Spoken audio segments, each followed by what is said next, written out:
John, how does it feel to get your hands on that trophy? It's pretty satisfying, I suppose. Yeah, I've tried for a number of years, and it's brilliant.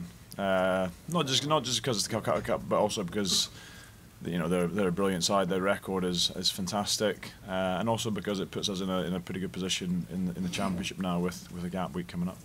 Describe the performance. How close to the complete performance was that? Oh, it's hard to tell, but I think the first half was fantastic. The pace we played at, it kind of felt like the way we played in the autumn, which is how the template we're trying to play with. We haven't quite got there in the Six Nations. It's probably the best we've played. So yeah, it was great. We threw the ball around and kept them guessing, played with tempo and played with a lot of accuracy, and that's the balance you have to have when you play with that tempo, which we haven't probably quite got right so far in Six Nations. One of the best to be involved in of your international career. It's pretty good. It's a pretty good feeling so far at the moment. Yeah, I'm enjoying it. It's they're a fantastic side, so to win and to have the trophy in the dressing room and to play in such a great game and to have Murrayfield as epic as it was today is something I'll remember. Yeah, absolutely. John, Scotland have developed a reputation as a fantastic attacking force, but people maybe question the steel. How satisfying is it to come through and handle everything England threw at you? Yeah, look, it's pretty pleasing. Look, we knew we'd get a bit of stick after the Wales game. That's the nature of the beast. But yeah, we believe we hadn't become a bad defensive side overnight. We fronted up pretty well against some of the best teams in the autumn and last year's Six Nations, with the exception of the England game. So yeah, we had a different strategy going into the game to push a few more guys into the front line. Yeah, and I thought the strategy was brilliant today. I thought the guys fronted up, defended brilliantly, and on the whole, I thought there was a few. I'm trying to think of line breaks England made, but I thought we defended very well today. You were emphatic on Friday when we were asking you about Finn Russell. Obviously, so much focus on him before the game. You said, "I think he's one of the best fly halves in the world." I said I thought he'd get man of the match as well, didn't I?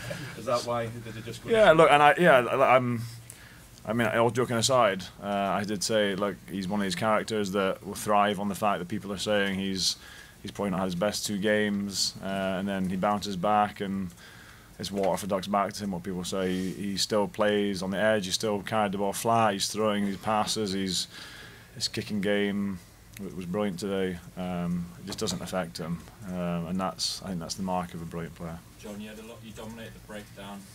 Did you spend a lot of time looking at that, and did you expect to have that much success? Did you see it as an area you'd target? I think some teams compete a lot of the breakdown, some teams don't. It's something we look at. We try to put a few more numbers in the front line this week. But we actually spoke about probably not competing as much in the breakdown this week, but just opportunities presented themselves, and we've got some guys who are pretty good over ball today, and we made. I think it's about making smart decisions. Ultimately, sometimes the opportunities don't present themselves, and that's just the nature of the beast. And today they did. And I think Hamish picked up a couple, and a couple other guys I thought were really good in that area. I think it was maybe a wee bit of extra needle out there, though, wasn't there? Yeah, and I think that's always going to happen in sporting rivalries. There's always it's a big game, it's a big rivalry. It's a huge game in the championship, the 3rd game. So yeah, it was niggly. It was physical. There was a lot on the line. England scored just after half time. What did you say to the boys to keep them calm and make sure they didn't let their heads go down? Yeah, it was a good bit of play. I think Greg spoke about how the fact they'd maybe noticed something we were doing with our wingers, so we looked at changing that potentially and being a bit smarter with that. But yeah, we were comfortable with what we were doing defensively. We didn't think that they'd cause us that many trouble. So we believe that they're quality side. They've lost 1 game in 25. They were going to have a spell with the ball. They were going to do something creative, something quality. So kind of knew that would happen. We just knew we had to keep playing the way we'd done the first half and control the ball, control territory, and I thought we did that on the whole.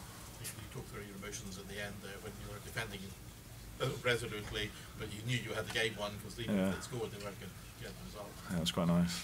It's quite a nice feeling. Yeah, that was, look, we didn't want to give them a bonus point. and to hear Murrayfield and to look up on the clock. I think I looked up and it was 81 minutes or something. Yeah, like it was great, and to see them throwing everything and it wasn't quite working. Yeah, it was a great performance. As noisy as you've heard this place, I know the All Blacks in the autumn was pretty special as well.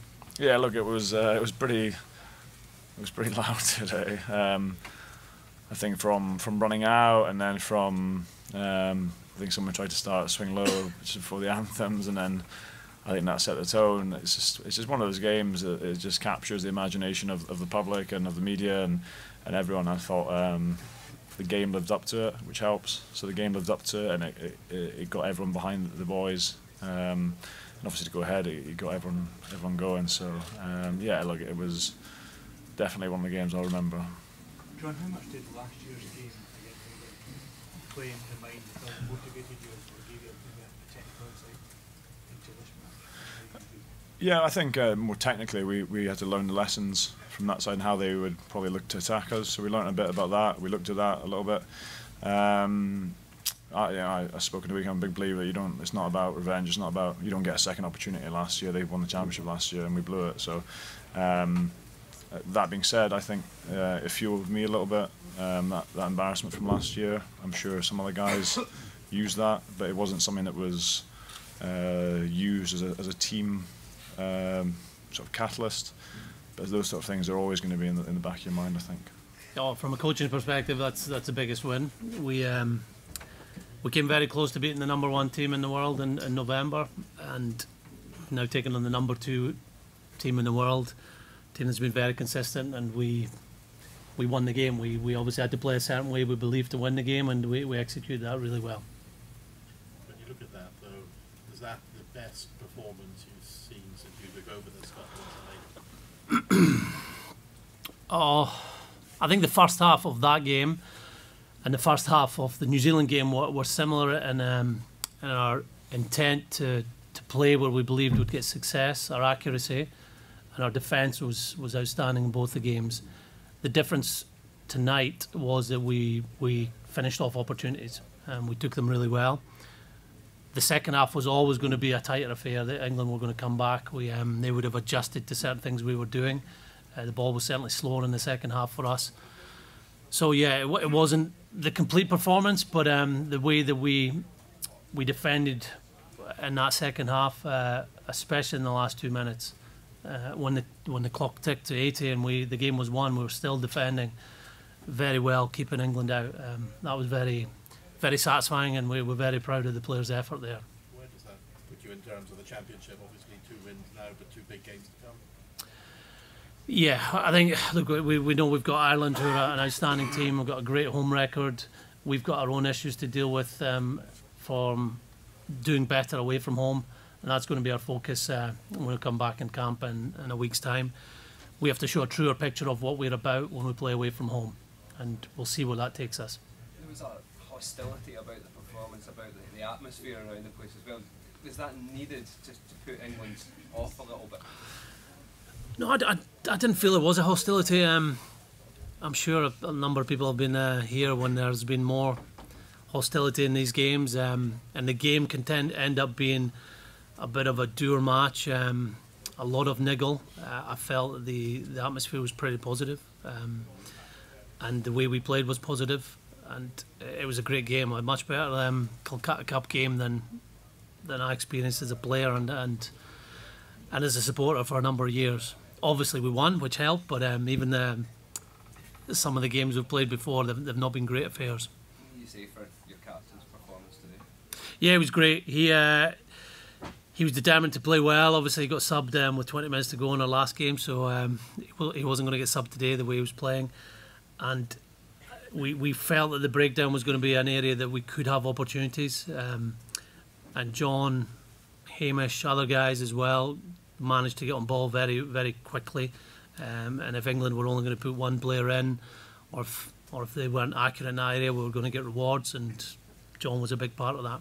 John spoke about how you maybe thought about not always competing at the breakdown, but they saw the opportunities. One of the criticisms at Cardiff was that the guys weren't able to adapt the game plan and didn't know where else to go. Was that pleasing to see how they were solving problems themselves out there? Yeah, it's a players' game. We'd identified a couple of areas that we thought we could get turnovers or force turnovers in the way we defend, but we felt other times that it would be better to not compete because England are so dangerous with their two playmakers at 10 and 12. But the players felt that almost every breakdown was one that there was a chance of either slowing the ball down or winning it. It was tougher in the second half. England obviously had started to put more numbers into the breakdown, but we still got some crucial penalties from the way the players were playing. Ahead of the game, John said that the Scotland team aren't thinking about development. They don't want to be seen as a team that's always progressing. They want to get to the stage where they're competing at the sharp end. Do you feel that this team is now ready to be judged alongside the biggest team in the world? Yeah, well, I'm not sure what John said, but we want to improve. So it is about progressing. It's about finding a way to win, but getting better during games and getting better from game to game. That was much more like the standard of performance that we put in November, so that was pleasing. Last week we found a way to win, but we still probably weren't playing at our best. That was getting closer, and we've got to now move on to our next two games and make sure we improve. What did you make of Finn Russell, and how fired up was he by some of the criticism he's had over the last fortnight? You'd have to ask him about whether if he was fired up about the criticism. Finn was outstanding for us in November, and taking on the best teams in the world in New Zealand and Australia. He was world class. He hasn't had the best of starts to the Six Nations, but his second half against France was very good, and today he played like he did in November. And we ask a lot of our 10s to, as a supporting group and media, that they have to be brilliant all the time, and there's going to be some errors. And the pleasing thing was seeing Finn play the rugby we know he can play, which is putting passes to people that are in space, tackling very, very well. I thought he was outstanding in defence, making good decisions on kicking and when to run. So it was a real balance to his game, and he obviously created a lot of space for us, the way he was playing, the way he was engaged with the forwards. And I think he can kick on from here. Every player's going to go through a period where a defence has maybe done something different to them, or maybe they've not got into the game as quickly as they want to. So he's well prepared for today. Trained very well during the week. Had a real good focus today and played very well.